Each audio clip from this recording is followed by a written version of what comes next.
Yatoso na yakoyensam no emu a President da Asunafo Cocoa Farmers Union ano ewo Asunafo North mensimu a fumantemu ye nana sapon Emmanuel nana se ekuo no ene nananom atankwenya wo ha ka wo ho abom se galamsey fo de wobetu wo no ase won hwe emom nse won kokoko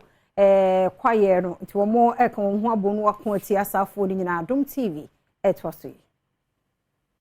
Nana Sapon Emmanuel eye president a woda Asunafo Cocoa Farmers Union ano abra wonom eye wonom afibia nhyiemu a etoso du baako ewo goso no na wo kire mu se wonom kuo no kuku akuafo bebro empem dumienu na wonom ennim kwan a kwan bone amanfo fa so tu fom agudie no esei kuku ensase senti ekuo nu ene nananom ahemfo a wonom emfoa kwan bone amanfo fa so tu fom agudie so no aka won ho abomu se de be ya obekun atiasa anu ye no wodane de se enipa bi wo ekurum ho no mo a wabo won tirim po so opese wo hyase etu galamsey yibi ewo ekurum ho no mo nanso sanse nananom ahemfo ne mpanyinfo a wode ekuo ya no esi wonom kwanti wonom entimi entu sa na mo no yen Asunafo de yen so so wo mbe start bi otipu kurum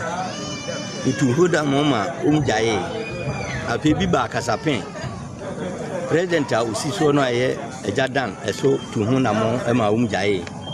da de hu ni se galamsey no wudi hu sika wi a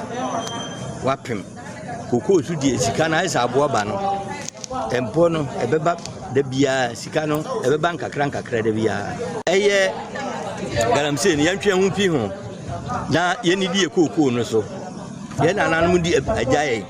na yensu yemfanya ntima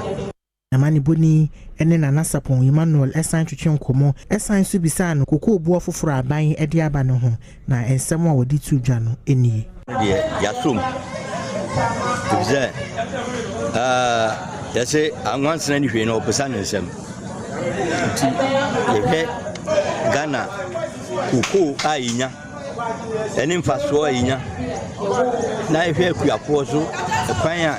omfaso a omhwe akuafo na ne nsem kuran ntina ma nkora no mpe kokoo duma nti binim se wo ye umayi no bo mbesa de bi mo aka